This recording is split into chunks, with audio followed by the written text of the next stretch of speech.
خواب میں بال کاٹنا، dream of cutting hair in Islam. بسم اللہ الرحمن الرحیم، السلام علیکم ورحمۃ اللہ وبرکاتہ۔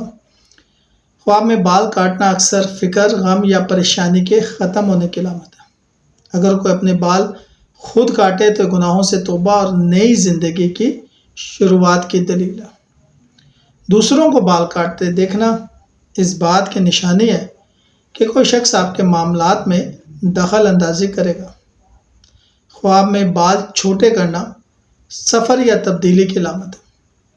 عورت کے لیے بال کاٹنا بعض اوقات غم یا شوہر سے اختلاف کی نشانی ہے۔ حضرت ابن سیرین فرماتے ہیں، خواب میں بال کاٹنا قرض ادا ہونے، غم کے ہٹنے یا مشکلات سے نجات کی دلیل ہے۔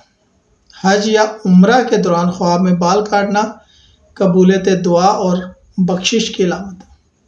اگر کوئی زبردستی بال کاٹے تو یہ نقصان یا مجبوری کی نشانی ہے۔